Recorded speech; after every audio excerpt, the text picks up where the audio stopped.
Hello, everybody, and welcome to the Magical Learning Podcast. We are at the 100th episode, so we want to thank everybody that's been listening, watching. It's been amazing, and it's been a great journey. And today we are lucky enough to have an amazing guest who is sort of relevant for a lot of our podcasts ongoing because of a certain piece that they've done. But we'll get to you in a bit. Let's just go around the horn and see how everyone's going. So I might start with Danette. Danette, how's your week been? It's been a good week and an interesting week because yesterday morning I ran a workshop in my office, and about 15 minutes after I finished my workshop, I was going back into my office and there was a brown snake in my office, a 5-footer. Woke me up big time. Anyway, we managed to create a maze to get it outside, and so it is now safely outside the house. Or and the hole so we think. The hole we think it came in is filled. That's good. Well, good to hear that everyone's safe, and Graham putting the fingers crossed symbols up. And it actually might be a good person to throw to next. Graham, how are you going? How's everything going with you? I'm well, Jess. Thank you. Happy Friday, everyone. Yes, snakes are fun, sensitive creatures that belong outside. For those of you who don't have video, I'm sporting my pirate patch today, not because there's anything wrong with my eye. I just really like it. You know, I think that's it. But I'm well, Jess. Thank you. Been a good week, other than a little bit of excitement yesterday afternoon. Awesome. Good to hear. I'm glad that things are going well. And look, you still managed to get this snake out even with one eye. So you're doing better than most of us with two. So well done there. Thank you. Leggers, how's your week been? Yeah, it's been pretty good. Yesterday I played doubles tennis for the first time. I mean, I haven't picked up a tennis racket in well over 10 years, and I was not very good, but I did not expect to be, so it was pretty fun. We played like silly rounds where it's like, how many balls can we hit at the same time and keep the rally going? So it kind of disintegrated towards the end, but it was good fun. So yeah, it's been a good week. That's great. Great use of creativity, which is relevant for this chat there in your sport. Alan, how's your week been? I've had a pretty casual week, Jez. We've experienced COVID in our house this week, which was kind of nice to hear that it wasn't as bad as it could have been. But yeah, I'm looking forward to next week. Absolutely. Yeah. Well, good to hear that you're healing up as well. Good. That's all good stuff. So I continued feeling better there, Alan. Thanks, Jez. That's all right. And John, how are you going? Yeah. Hey, Jess. Hey, everyone. Tumultuous week this week with work. Just a lot of changes. And the information you're getting from leadership isn't really giving you anything, or it's wrong. So that makes it entertaining. And just to clarify, he's not talking about us. No, definitely not. Not this time. Well, hopefully that interesting level of work, John, becomes a little easier next week for you. We'll check in next week, and hopefully it's all going well. And of course, now I'm very happy to welcome in our guest, Suellen Cook. So, Suellen, first of all, thank you so much for being on the podcast. Absolute pleasure to have you. Oh, thank you for inviting me. So Suellen, before we start talking to you, I think it's time for a big reveal that we've been waiting for on the podcast, which is we haven't displayed this beautiful artwork that we got from you that is now being currently blurred on the video. So if you're listening, check out the YouTube video, because we are about to have the reveal of a beautiful artwork that will be in the ongoing podcast in the background. So Graham, dun, dun, dun, if you can work out how to do it. If I could. Gorgeous. Let me just, it looks much better if I'm not in the picture. It looks amazing. It does. Yeah, there's a lot of light bouncing off it, obviously, but it looks spectacular. Yeah, that's because great. it is. I'm glad you're happy with it. Oh, Yeah, pretty absolutely. good. So amazing. So for those listening, it's an integral part of the podcast going forward. So I'm so excited to have the artist on today, Suellen, to talk about it. I thought before, we've all got some questions and we've sent them through, but I thought, Suellen, for some people that may not know much about you, do you want to give a little bit of a bio? Because I've read your stuff and it seems very interesting how you got to where you are. So I'd love if you would just do a quick bio. Yeah. Well, as you can see, I didn't sort of come down the last shower. I've been doing all sorts of things in my life. but I've always sort of dabbled in art in one shape or another. My mother was quite artistic. So, you know, as kids, we used to make, you know, hand puppets, and you know, she was very clever at paper mache and painting and all those sorts of fun things that kids love getting into. I probably never really found my niche, and probably in my 20s I picked up a camera. Well, I probably picked up a camera earlier than that and just took snaps, you know. But I started getting a bit serious about photography in my 20s, and started sort of delving into more the photography side of things. And that continued for a while, and I ended up going to art school, and I did some photography at art school and got quite heavily into black and white photography and sort of abstract photography, I suppose, and set up a darkroom in my laundry and did all sorts of stupid things, you know. And then I was sort of processing colour slides. I even photographed somebody's wedding, a friend's wedding, and processed the slides myself. What was I thinking? You know, it was madness. But anyway, you know, on it went. And then when I was pregnant with my daughter, I thought, I can't use all those horrible chemicals and things like that. So I packed it all away. And probably in that time, digital cameras started arriving on the scene. And so, you know, the cameras that I had were all film cameras. I couldn't be bothered, you know, it was just too hard, and it became hard to get things processed without doing it yourself. So I sort of just packed it all away. And at the same time, I started doing, I went back to uni and started doing science degree. So I got heavily into that. I'm inclined to sort of, you know, if I start something, I sort of get into it fully. And so I was at uni doing science for 10 years. I ended up doing PhD in marine science and Antarctic stuff and things like that. So then, unfortunately, I suppose I hit the glass ceiling in science, and marine science particularly is a young person's thing. So it was quite difficult in Tasmania, at least. You'd think it would be okay, but it just didn't work out to get work in it. I worked in it for a few years, but I also got a bit disillusioned with working. I think I liked the learning better than I liked working in it. So I left that, and meanwhile, I was sort of had got back into photography, and I had gone into the Southern Ocean on a trip, science voyage, and I took a camera with me. I bought just a cheap point and shoot camera, and I just got so frustrated with it because I couldn't do what I was used to doing with a camera. So I came home and decided then I was going to buy myself a proper camera. And so I sort of lashed out and bought a proper digital camera, and it was just like, you know, a dog with a bone. I couldn't put it down. And to the point where when I was writing my PhD thesis, I was thinking about photography all the time in the background. So I was sort of having to try and control the urges to go off and take photos and stay put at the computer and write my thesis. Anyway, I managed to do both somehow. And probably after about 4 years or so, I decided that, yeah, I really like this photography thing.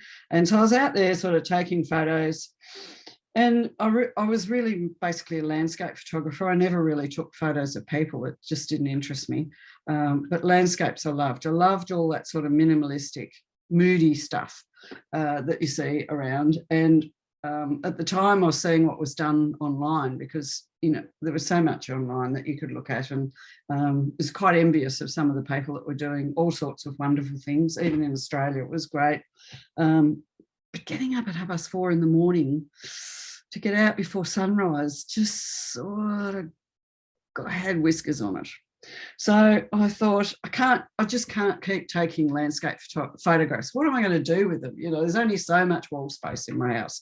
And then I was sort of watching some stuff happening in Europe, particularly, you know, America at the time, the photography was all about landscape, bright colours, saturated things, HDR and all sorts of horrible things. They just liked it, very garish at the time.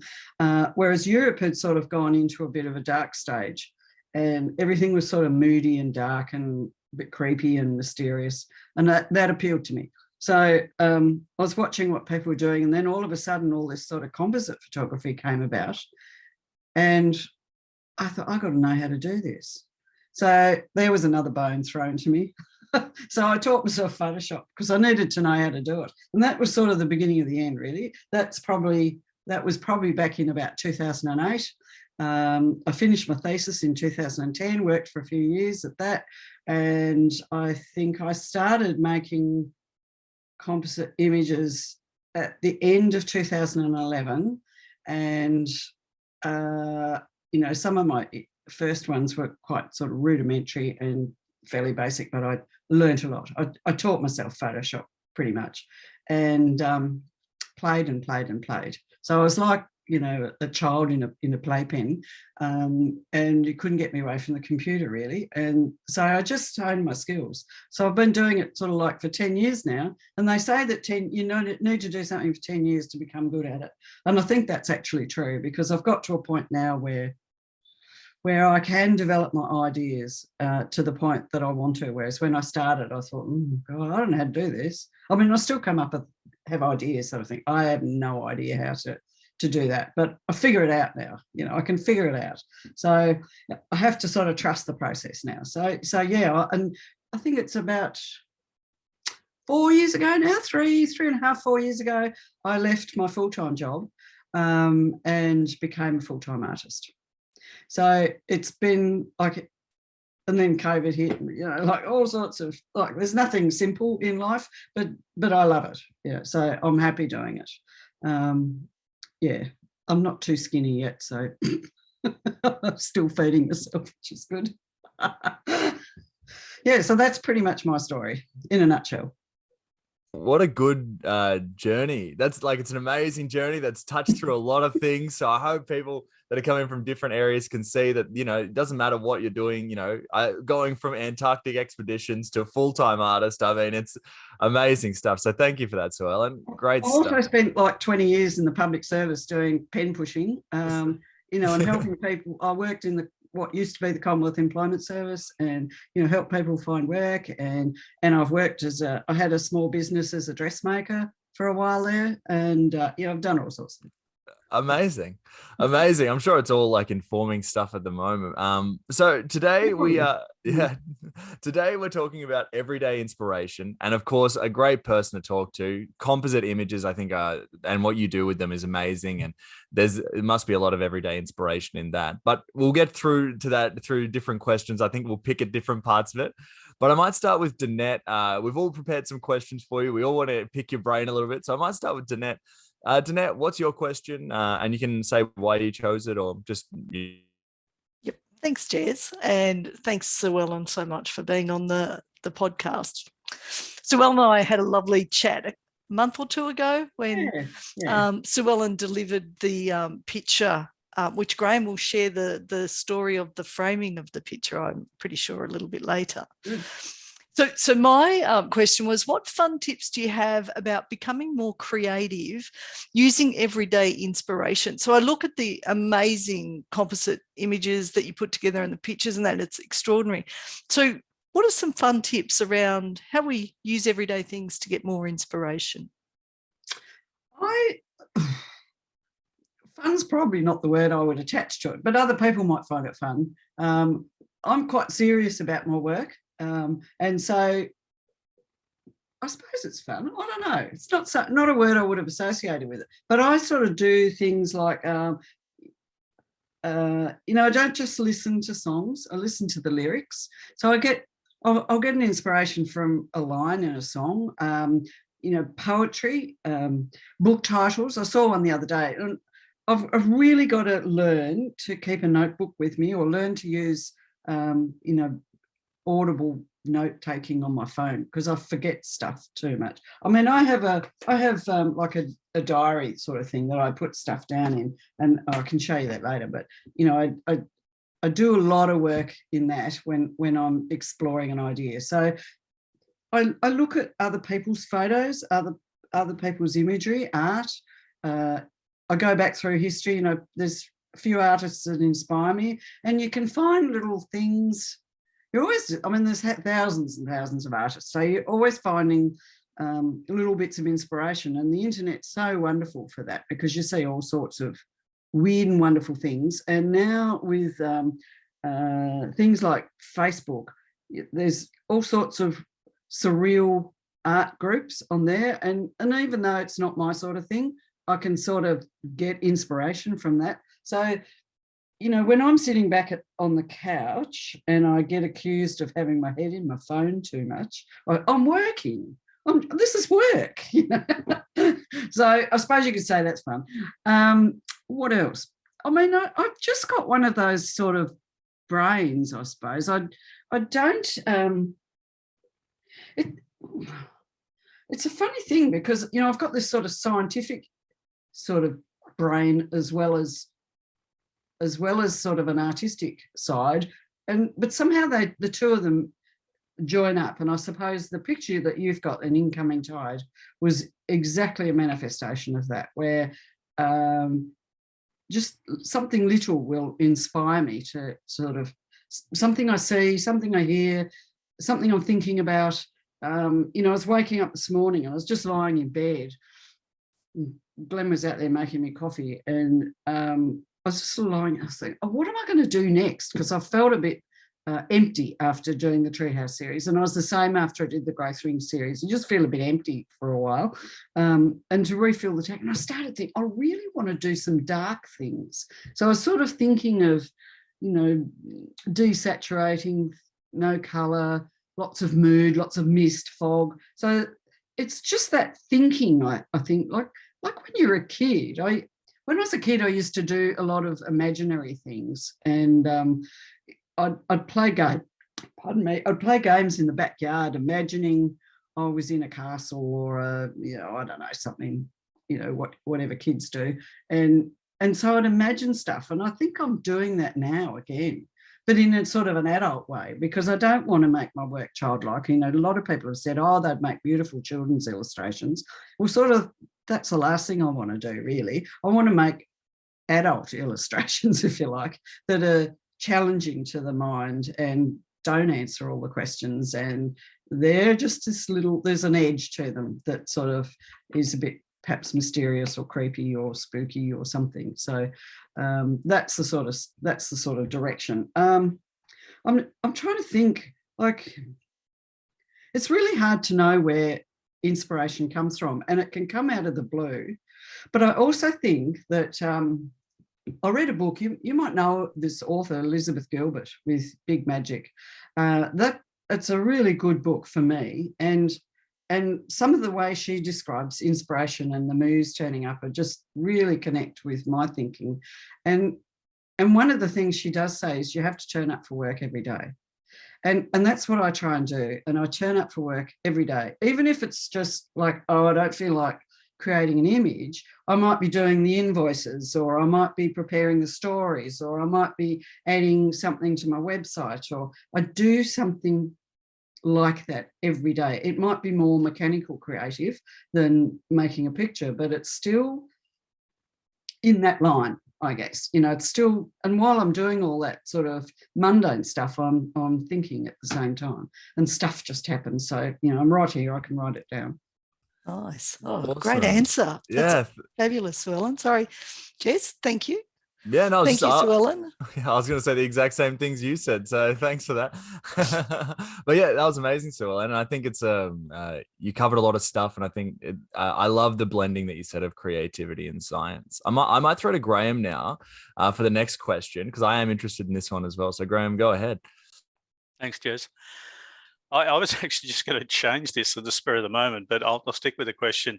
So my question to Ellen was, do you have a special place, whether it's like a room at home, or a bench seat in a park, or the river nearby, or the beach, that tends to fire your creative imagination maybe more than others? Is there a special go-to place that you have? There's a cupboard called Narnia. I've been there. That's awesome. There was a little meme I saw on Facebook or something, and I won't say it because it sort of got rude words in it, but it was sort of saying, like, I'm not staying here, I'm going to Narnia.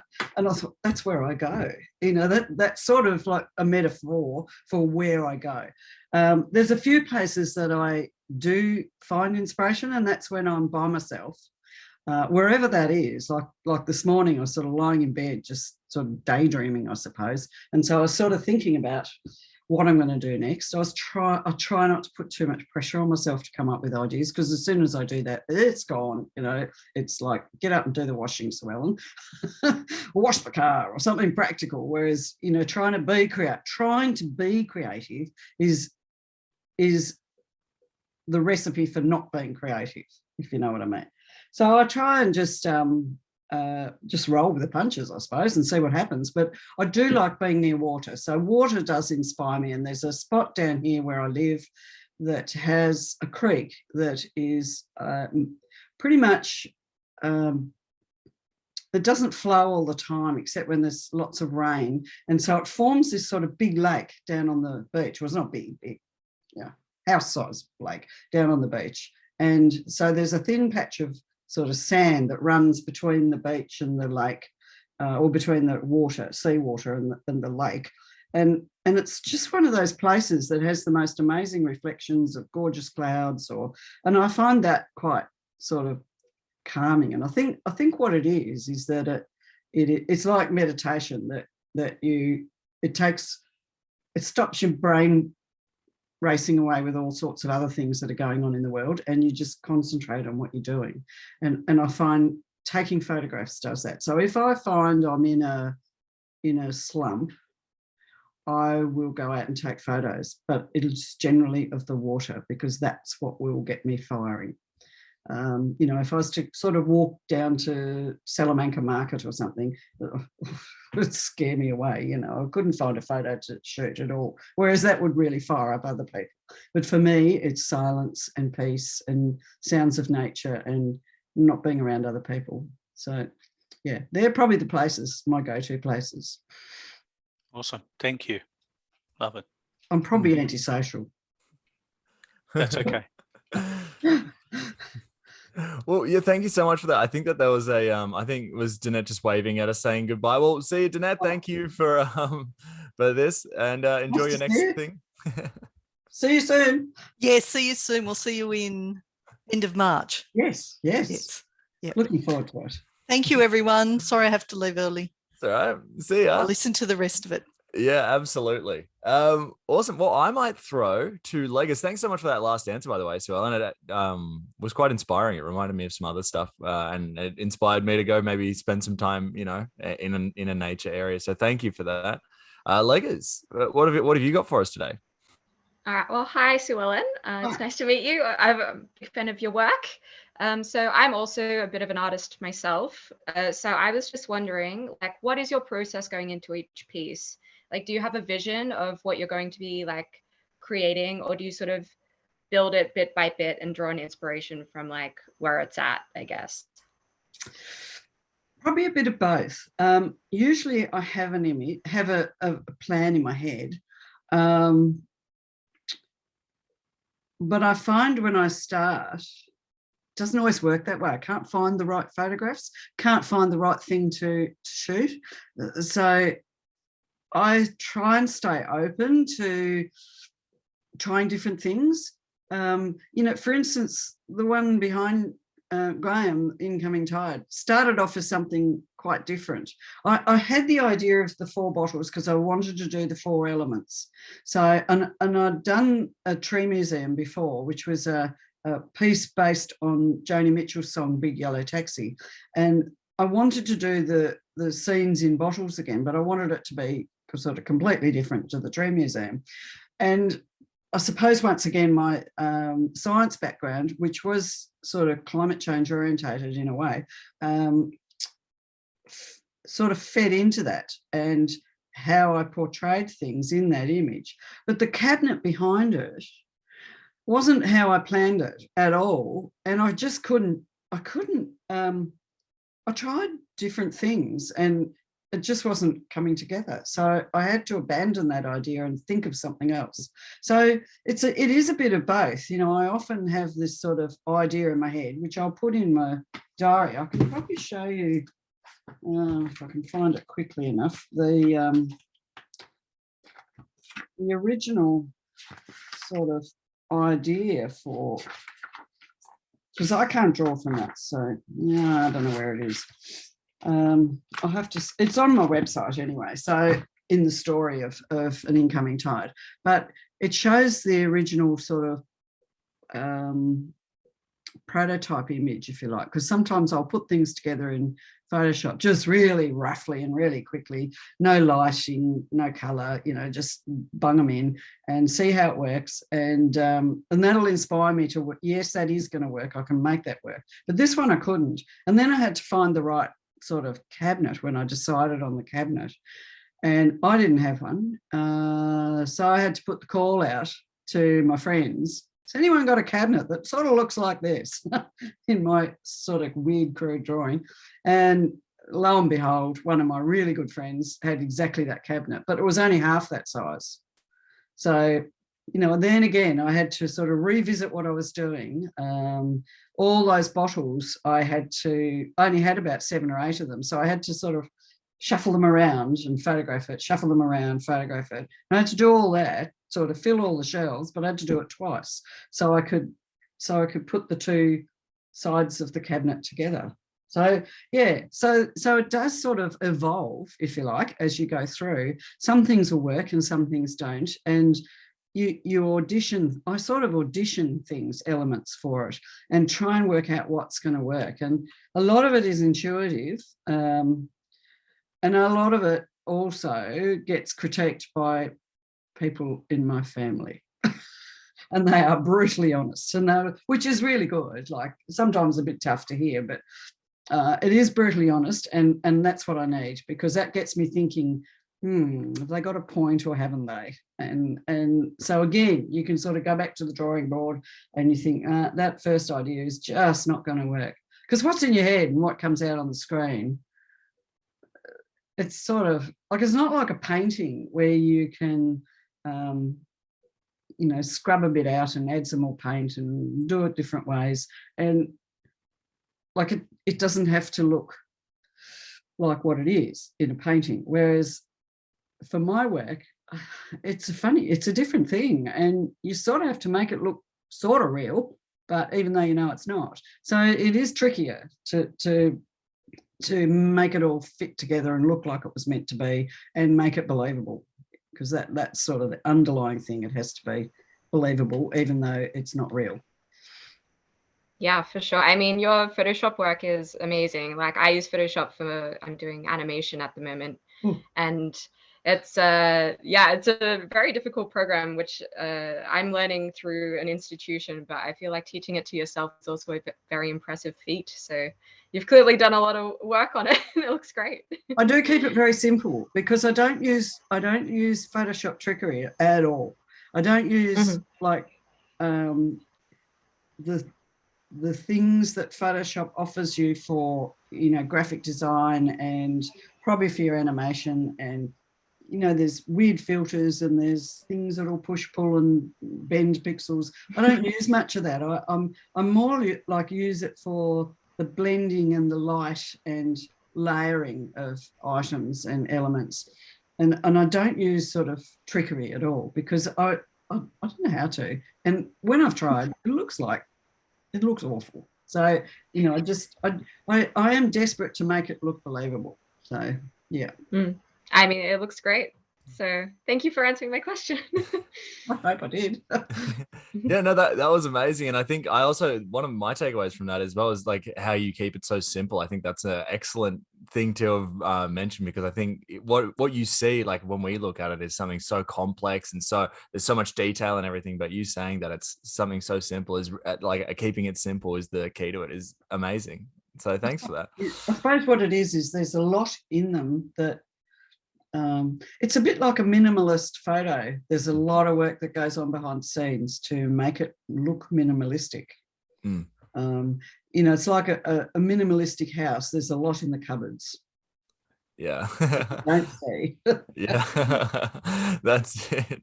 Awesome. Well, thank you so much for that. I'll throw to Alan now, because I also thought Alan's question was really good. So Alan, what was your question today? You're just on mute as well, Alan. Just Thanks, Jess. Hi, Sal. Hi. I was wondering what's your thought process that helps you find the inspiration to create artworks that really challenge that logical part of our brain that likes to put things into that easy to label box? I don't know. I honestly don't know. It is just like you get in the zone, and I don't know. Hey, maybe it's just my brain, the way my brain works. But I know a lot of things that you see on the internet with particularly surreal art. People just throw things in there because they can. You'll see a giraffe riding in a car or some crap like that. I don't like that sort of stuff. Everything has to have a purpose, and you'll see that in an incoming tide, that everything in there has a little story about it, and you can read. The viewer can sort of. I haven't provided all the answers, but the viewer can sort of make their stories in there. There's sort of things in those bottles that relate to what it's about. They're not in there because I can. There's not something in there because, oh yeah, I can do that, so I'll put it in. I avoid that like the plague, really, because I like everything to be there for a purpose and to add to the story. So finding that inspiration is just thinking. And again, you can just sit there and while away the day thinking. I try and read quite a bit. I don't get enough time to read, but I do look for sort of authors that are a little bit magical in what they write. Weird things, like weird stories, like particularly sort of older children's stories. I find that really quite useful, especially a good writer. I don't really know how my mind works. It just does. So, sorry. Oh, thanks for that, Suellen. What stands out to me is that you are telling a story. You're not just putting random things in there. And I think that's what really attracts me to your artwork. Even when I read the title, I go back and I seem to find different things that I didn't see the first time, and it builds on that story for me. But there's a lot of people out there doing this sort of composite work with now, because it's not easy, but you can do it. It's accessible, and there are some really good practitioners out there. But I look at a lot of their work and I think, what's that doing in there? What's it saying? What's it adding to the story? It doesn't to me. So, I try not to do that in mine. Occasionally, you just sort of get the odd thing that you think, oh no, that just looks good, so I'll do it. But generally speaking, there's a connection between all the elements in my pictures. So yeah, it's looking for those connections, and quite often I'll sort of look for metaphors, or look up synonyms in a dictionary, or that type of thing, to try and get what is let me think, what. Like how you have in Greek mythology, things mean stuff, and the same in like Irish and Celtic type history. You'll say something or other will mean something to those people, so it has like a meaning, and so I'll use that meaning to sort of add to my picture if that's what I'm after. So it might be an owl is in there for a reason. It's not just a bird. It's there because it means something to that picture. So, yeah. I mean, a classic one is one of my tree houses in the new series, and I do have one called Owl's Nest, and there is an owl in there, and the reason is because if I was going to live there, I would love to have an owl, a resident owl. Wild owl has to be wild, but I would love that. And as a child, I would have just that would have been my dream. So. It might be as intangible as that, or just sort of not exactly a silly thing, but a childish dream. But it's there. Whereas other things have much more serious meanings, like might be more dark and meaningful. Oh, thanks for that, Suellen. Right. Well, awesome. Well, I think we're pretty much getting towards the end of the time. And Suellen, I want to thank you so much. I've learned so much. I feel like I've learned so much about like what not to include as well in certain things as well. That's a really important thing. But I want to just go around and maybe just get some final thoughts from everybody, and we'll end with you, Suellen, if that's all right, about everyday inspiration and maybe something you've taken away. So I might start with you, Leggers. Just final thoughts on everyday inspiration in this chat.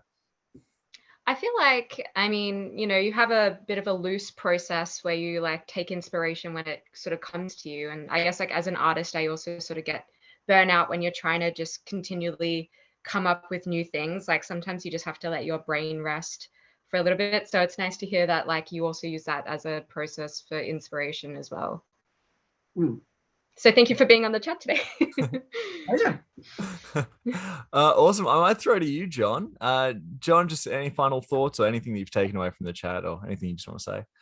Yeah, so Ellen, I like the way your journey, I mean, where you started is not where you are currently, and likewise in your pictures, that where you think you're starting or what the outcome's going to be isn't necessarily the outcome that comes along. And I think we lose track of that in life, that we have a plan and we've got to go to plan. And if it doesn't go to plan, then everything's in chaos. And it's like, no, life isn't like that. Life isn't linear.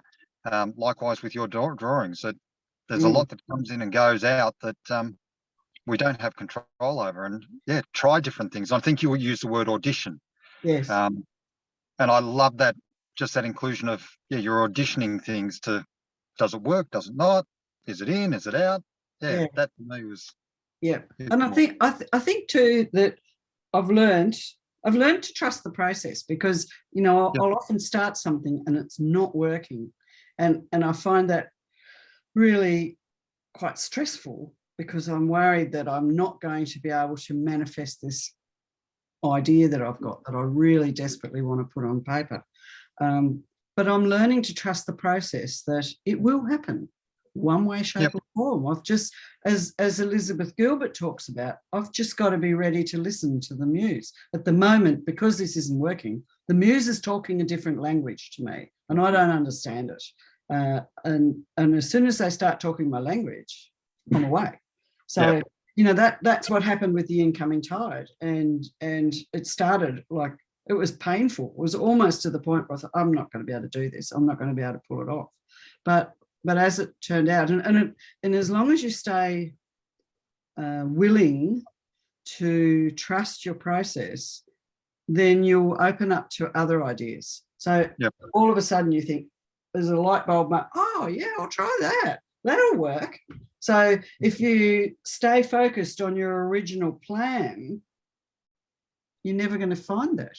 It's never going to happen, because you're just too rigid in your thinking.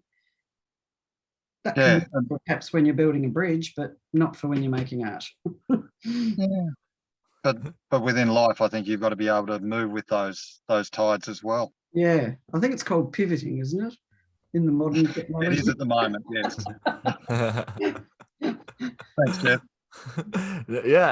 Great. I love these little insights that people are picking up, because it's also different from what I'm picking up. So it's great hearing what people took away. I love it. Alan, any final thoughts on the everyday inspiration or what you've heard today?